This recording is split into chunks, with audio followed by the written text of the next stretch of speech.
Bonjour à tous et bienvenue sur la chaîne Astro. Il y a quelques mois, je vous ai présenté les oculaires Super ED de chez ArtSky, que l'on trouve également sous l'appellation NED, qui sont des oculaires vraiment de bonne qualité. Je les ai beaucoup appréciés, largement comparables à des XSLLX et déjà beaucoup moins chers. Aujourd'hui, je vous propose un autre test en collaboration avec Pyro Astro. Donc, il s'agit des oculaires Premium Flat Field de chez ArtSky également. Alors, je précise une chose avant que les mauvaises langues commencent à dire n'importe quoi. Quand je parle de sponsoring, c'est que j'ai touché quelque chose. Que ce soit un produit moins cher ou que ce soit éventuellement un intéressement sur les ventes. Ce que ne fait pas Pyro Astro, clairement. Par contre, si je vous parle d'une collaboration, là il s'agit simplement d'un prêt. Là en l'occurrence, Pyro Astro m'a prêté les oculaires, je les ai récupérés à l'occasion des RCE et je vais les renvoyer à mes frais. Voilà, c'est juste pour préciser le cadre de cet épisode. Je suis totalement libre de vous dire ce qui va suivre dans cet épisode et voilà, j'ai une totale liberté de parole. Donc ces oculaires sont des oculaires qui sont franchement à un budget très intéressant. 65 € pièce, c'est quand même franchement bien quand on débute. Le champ apparent est de 60 degrés. On est sur l'équivalent des XSLLX de chez Celestron. Et toute la question est de savoir à peu près ce que ça donne. Donc je vous propose de faire un test sur la Lune avec une lunette 80 ED et avec un support smartphone Celestron que j'ai acheté depuis l'été dernier, donc qui nous permettra d'apprécier beaucoup mieux les images avec beaucoup moins de vibrations et tout ça. On va faire également un test de contraste en pleine journée, c'est assez intéressant pour voir éventuellement si on a des trucs un petit peu sioux. Et je crois que ces oculaires ils sont quand même très intéressants. Allez, c'est maintenant sur la chaîne Astro.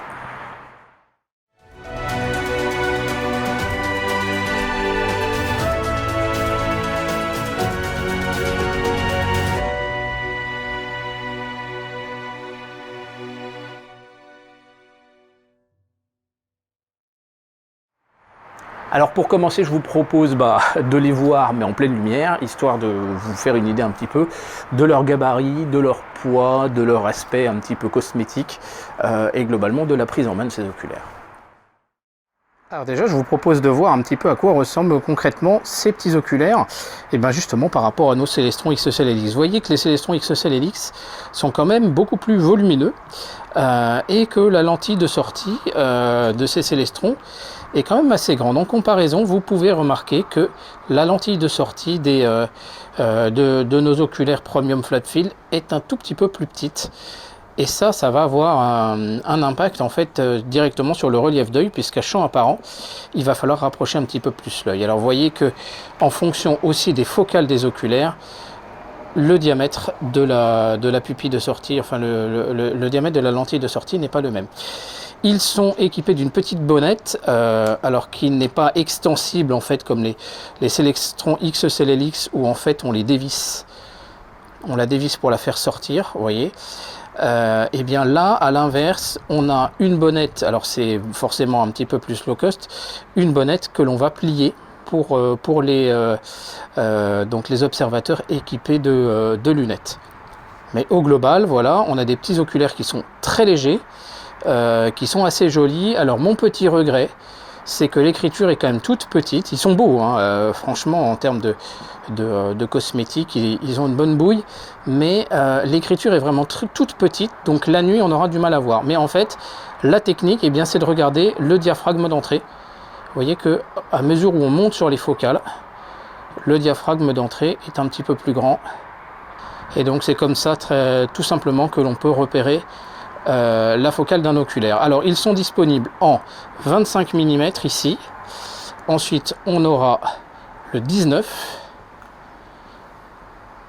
le 15,5, le 10,5 et enfin le 5,5 mm de focale. Donc toutes ces focales seront globalement utilisables sur pas mal d'instruments, quoique le 5,5 sera peut-être un petit peu limite sur des instruments dont le rapport focal sur diamètre est élevé. Puisque quand on commence à dépasser le rapport focal sur diamètre de l'instrument, on va être sur un grossissement supérieur à 1 fois D, et là à ce moment-là, ça pourra devenir un petit peu limite. Voilà, maintenant qu'on a dit ça, je vous propose de faire un test en pleine journée sur mon pylône EDF.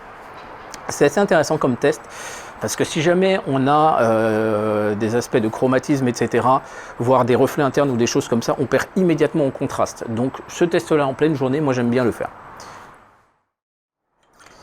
Eh bien, on va commencer les tests avec le 25 mm. Je porte des lunettes, donc forcément, on plie la bonnette. Eh bien, l'image est très... Franchement, l'image, elle est pas mal du tout. Elle est bien contrastée.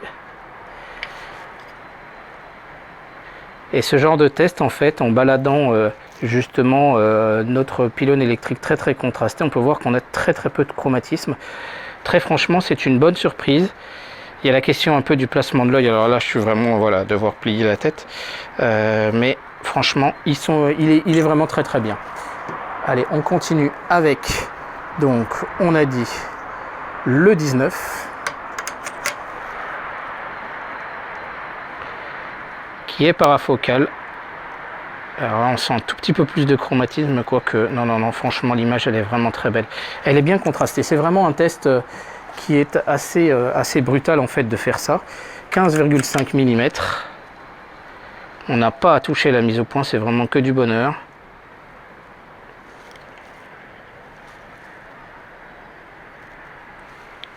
En fait, le chromatisme, quand on balade l'œil un petit peu comme ça, on se demande s'il ne vient pas plutôt de l'instrument que de l'oculaire proprement dit, justement. Alors ensuite, le 10,5, il faut ressortir un tout petit peu l'ensemble. Il n'est pas strictement parafocal. On pourrait envisager de faire une petite bague avec une imprimante 3D. Et l'image est assez top aussi. Et enfin, le dernier, le 5,5.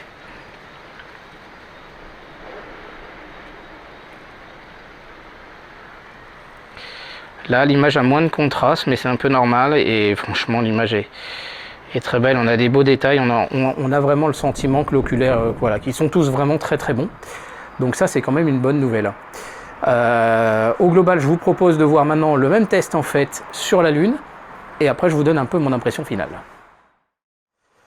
Bon, bah maintenant, du coup, on va maintenant tester nos oculaires sur la Lune. On est vraiment au tout petit matin là. Ça nous permet de voir si l'image est vraiment bien piquée sur le bord de l'image ou pas, si on a du chromatisme et globalement voilà, le confort d'utilisation. Je les ai donc utilisés moi-même avec mes lunettes et puis ensuite avec le support de smartphone Celestron, et franchement je crois qu'ils sont pas mal. Bon, mais le mieux quand même pour tester ces oculaires, c'est quand même de les tester en situation réelle. J'ai un peu de chance, j'ai la Lune devant moi et on est avec une lunette 80 ED prêtée par le club astronomique de la région lilloise, que je remercie.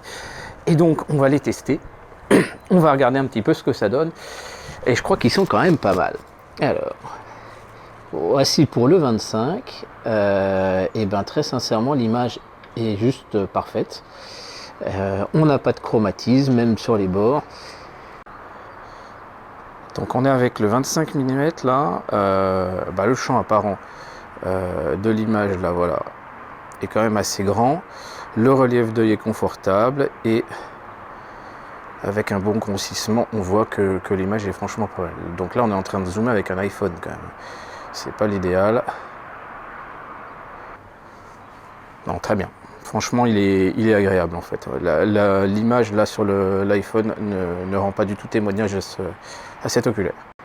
Et puis en fait, pour un porteur de lunettes, et on appuie un tout petit peu sur la paire de lunettes, ça va. Et encore, j'avais mis la bonnette. Si je rétracte la bonnette, et bien on a la totalité du champ apparent, donc ça c'est vraiment le plus important. On peut passer sur les focales inférieures au fur et à mesure, et ça va être la même chose. On a besoin un tout petit peu d'appuyer sur la bonnette, mais pas grand chose. Avec le 19, alors on peut noter un tout petit reflet. Alors je ne sais pas s'il vient de l'oculaire ou s'il vient du smartphone. Après derrière, quand on règle la luminosité, on va pouvoir faire la mise au point.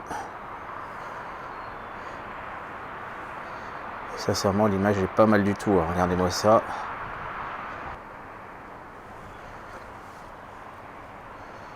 L'image est très belle et agréable avec le 19. Sur un grossissement modéré, ça passe. On n'est pas plus gêné que ça. Et c'est vraiment ça, en fait, au fur et à mesure où on descend les focales, on risque d'avoir un peu plus de difficulté à avoir la totalité du champ apparent. Alors avec l'oculaire suivant, la première chose que l'on notera, c'est qu'il faut ajuster, le relief d'œil pour avoir la totalité du champ apparent de l'oculaire. Donc ça c'est assez classique en fait. Quand on ajuste la luminosité, on a très peu de corrections à faire sur la mise au point et l'image est franchement déjà très très sympa. Là aussi, il est de très belle qualité. Les oculaires sont très parafocaux, on a très peu de corrections de mise au point à faire, donc ça c'est très agréable. Et quand on passe au fur et à mesure, alors là par contre avec le 10,5 on a plus de corrections de mise au point à faire. On passe sur l'oculaire de 10,5 mm et vous voyez que l'image est là aussi est franchement très bien.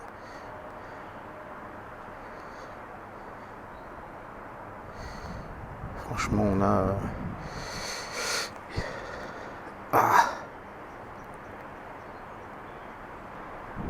non, pas de problème avec celui-là. Et l'image est agréable, il y a un poil de chromatisme, mais je ne sais pas vous dire si ça vient de la lunette ou si ça vient vraiment de l'oculaire. Et le dernier, le 5,5, là aussi on a plus de mise au point à faire. On termine avec l'oculaire de 5,5 mm de focale et vous voyez que franchement l'image est bien. Voilà, on est déjà un peu plus aux limites de l'instrument.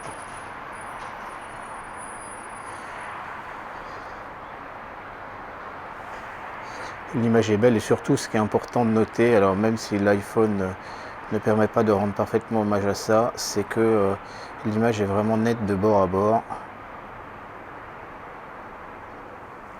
Et ça c'est quand même un peu ce qu'on attend d'un oculaire de bonne qualité. Regardez, même si je mets la lune sur le bord vraiment de l'oculaire, eh bien l'image est parfaitement nette aussi. Voilà. Mais franchement ils sont bien. Je craignais d'être gêné par les lunettes. En fait non, pas tellement. Et puis ça dépend aussi du placement de la tête. J'ai ce truc là qui me gêne un peu. Ouais, non, franchement, ils sont utilisables pour un porteur de lunettes. Ah non, ils sont bien ces petits oculaires. Ils sont pas chers et ils sont bien, franchement. Alors, deux petites choses complémentaires avant de poursuivre. La première chose, c'est que ces oculaires sont très adaptés pour des utilisateurs donc de binoculaires. Ça, c'est mes Celestron XE-CELL-X, vous savez que je les aime bien. Mais si je veux, alors je vais retirer quand même mes lunettes, mais si je veux accéder à voir les deux à la fois, et ben en fait, les oculaires sont tellement gros que je vais être gêné au niveau du nez. En fait, on s'en rend pas bien compte, mais quand vous regardez dans un seul oculaire, éventuellement, on met toujours un petit peu la tête de côté pour avoir le nez qui ne gêne pas. Donc là, si vous êtes dans une binoculaire, avoir des trop gros oculaires va poser un problème. Alors que si maintenant j'utilise ces oculaires, dont vous voyez qu'ils sont quand même beaucoup plus petits, et bien là, à ce moment-là, je ne suis absolument pas gêné pour le placement de ma tête et de mon nez donc sur une bino. Donc c'est quand même pas mal adapté. En plus de ça, le poids de ces oculaires est entre 80 et 90 grammes pour un poids entre 180 et 200 grammes pour des XE-CELL-X. C'est-à-dire qu'en fait, ils sont carrément 2 fois moins lourds avec pourtant la même qualité optique et le même champ apparent, à la seule différence un petit peu du relief d'œil. Et ça, c'est clairement pas négligeable. Et c'est clairement pas négligeable, ouais, le faux raccord, mais c'est quand même plus pratique d'avoir mes lunettes. C'est clairement pas négligeable parce qu'effectivement, si vous utilisez un télescope de voyage, une petite lunette astronomique, machin, etc., eh ben, c'est quand même beaucoup mieux au niveau de l'équilibrage. Ensuite, reste la question de savoir si vraiment vous allez avoir besoin de porter vos lunettes, puisqu'il y a quand même un petit peu moins de relief d'œil que sur d'autres séries d'oculaires. En fait, si vous êtes myope, hypermétrope ou presbyte, et ben normalement, en jouant sur la mise au point de l'instrument, vous devriez arriver à avoir une image nette. Donc là-dessus, vous n'avez pas forcément besoin de porter vos lunettes quand vous regardez dans le télescope si vous refaites la mise au point. Par contre, si vous êtes astigmate, donc je rappelle un point devient un petit trait, là c'est beaucoup plus problématique. Et en fait, ça va dépendre de la pupille de sortie. Je vous renvoie à mon épisode sur choisir la bonne focale de vos oculaires, sur lequel j'explique ce principe de pupille de sortie, donc qui est ce petit rond par lequel la totalité de la lumière ressort. Si vous avez un faible grossissement, la pupille de sortie sera grosse, et au fur et à mesure du grossissement, eh bien, la pupille de sortie sera plus petite. Si vous êtes à 1 × D, la pupille de sortie fait 1 mm. Si vous êtes à 1/6 fois D de grossissement, la pupille de sortie fait 6 mm. Donc à partir du moment où vous allez être à 1/2 fois D de grossissement, voire à 1 fois D de grossissement, vous n'allez utiliser vraiment que la partie centrale de votre œil qui sera donc moins sujet à l'astigmatie. Donc si vous avez un instrument dont le rapport focal sur diamètre est à f10, eh bien avec un oculaire de 10 mm, vous n'avez pas besoin de porter vos lunettes. Même avec un oculaire de 15 mm, ça pourrait encore passer. Et puis bien évidemment, si vous utilisez un grossissement au-delà de 1 fois D, là vous en avez encore moins besoin. C'est la même chose avec un instrument dont le rapport focal sur diamètre serait à 5. Avec un oculaire de 5 mm, vous n'avez pas besoin normalement de vos lunettes pour pouvoir corriger l'astigmatie. Et même avec un oculaire de 10 mm, ça devrait plutôt pouvoir assez bien passer. Et c'est vrai que c'est quelque chose que je constate même sur mon télescope de 400 mm. À partir d'un certain niveau de grossissement, eh bien en réalité, porter mes lunettes ne m'apporte pas grand-chose. Donc c'est pas très grave d'avoir un faible relief d'œil sur ces oculaires de plus courte focale. Voilà, petite précision importante quand même, qui pourra peut-être aussi vous aider à déterminer votre choix. Les oculaires qui ont une plus longue focale dans cette série d'oculaires peuvent encore être utilisés avec des porteurs de lunettes quitte à appuyer un tout petit peu plus, mais franchement ça devrait aller. Alors mon impression finale sur cette série d'oculaires, eh ben, sincèrement, ils sont vraiment très bien. Ils sont extrêmement légers, c'est vraiment quelques grammes, ils sont pas chers. Très bien adaptés pour des propriétaires de télescopes Stroke, par exemple les télescopes de voyage, ou même pour une lunette de voyage, etc. On peut les embarquer partout. Ils sont vraiment complètement monoblocs, donc je pense qu'ils sont assez cohérents au niveau mécanique aussi. Enfin, c'est des choses qui vont tolérer la manipulation. On ne sent pas de fragilité outre mesure. Très sincèrement, ils sont vraiment très très bien. Alors je rappelle une chose, c'est que il y a des constructions d'oculaires qui sont voilà, les Kellner, les Huygens, qui sont vraiment pas forcément de très très bonne qualité. À partir des PLOS, des super PLOS, on peut commencer à avoir une bonne qualité d'image, mais l'image elle est assez petite. Et quand on va commencer à vouloir monter en champ apparent, il va falloir augmenter le nombre de lentilles puisque la lumière va avoir plus de déviation à faire. Là, on est sur des oculaires qui sont récents en termes de conception, donc ils sont bien corrigés, ils ont bien été calculés par ordinateur je pense. Le champ apparent est tout à fait bien, 60 degrés c'est bien. On peut les utiliser en tant que porteur de lunettes, bon bah voilà, il faut appuyer un petit peu plus que sur les XECEL LX, mais ça reste tout à fait utilisable. Et 60 degrés c'est vraiment la norme, j'ai envie de dire, confortable. Et à ce prix-là, c'est clairement sans se ruiner. Alors c'est sûr que les Super ED sont un petit cran au-dessus en termes de confort et tout ça, mais franchement ceux-là sont très très cohérents. Donc c'est un bon plan. Merci beaucoup Pierrot Astro pour m'avoir permis ce test-là. Je vous mets les liens dans la description. Je ne touche absolument rien au niveau des ventes qui pourront être réalisées. En tout cas, moi je les ai bien aimés. Et disons que ça peut vous permettre de remplacer assez rapidement les oculaires de base de votre télescope sans vous ruiner, parce que bah, vous venez de mettre tout le budget dans le télescope et vous savez très bien que c'est fondamental puisque le télescope on peut difficilement l'upgrader ensuite. Voilà, vous pourrez retrouver dans ma playlist sur les accessoires optiques les critères pour choisir vos oculaires, différents tests, etc. Les Barlow, il y aura d'autres épisodes qui sont prévus à un moment donné. Je suis en train de faire un banc optique pour vous montrer le fonctionnement du tirage des Barlow, des petites choses comme ça.